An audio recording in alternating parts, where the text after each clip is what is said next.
هو في ايه؟ هو في انت قاعده تكلميني وترن عليا وتقولي لي تعالى عايزاك في حاجه مهمه؟ في ايه؟ نعم اديني جيت امري. شريف انت اخرت كده ليه؟ اخرت عشان ما كنتش لاقي مواصلات، ركبت تمنايه ب 3 جنيه. زي ايه؟ شريف احنا لازم نعمل فرحنا زي ليلى زي هشام جمال، ولازم ايه ده تجيب لي بجد؟ حسين الجسمي فرحي وتكلمه لي دلوقتي. حاضر اكلمه لك. ماليش دعوه دلوقتي. طب هرن لك عليه خلاص. يو دلوقتي قلت. مش معايا رصيد اكلم حسين الجسمي انا، بس هجيبه لك.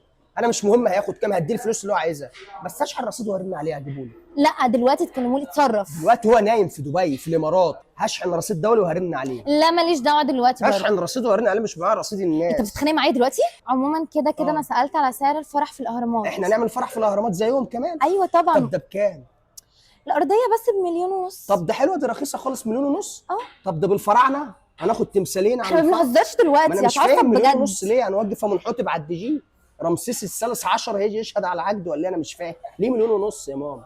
انا عاوزه فرح يبقى احلى من ليلى زاهر. يا ست هيبقى احلى في قاعه اللؤلؤه. ليله العمر، ليله العمر فتحت جديد ب 11,000، جاتوه دي جي عصير كل حاجه، ريد بول للمعازيم.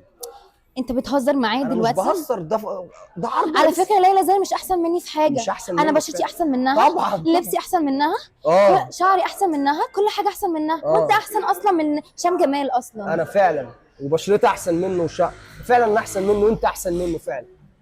سامحني. ماليش دعوه، انا عايزه فرحي زي مستوى بابي بالظبط. مستوى بابي؟ لا هعملهولك مستوى بابي بالظبط، لا، مش ماليش انت عايزه دعوه. فرح زي ليلى زاهر واحد؟ ايوه هعمل لك فرح زيه، هعمل لك احسن منه. ايه رايك؟ وفي مستوى باباكي وكل حاجه. بابي. بابي؟ بجد؟ ايوه. بتهزري؟ لا مش بهزر. لا هعملهولك. لا ما بهزرش خالص لا معاك، لا هتعصب عليك دلوقتي. لا ما تهزريش، ما تهزريش.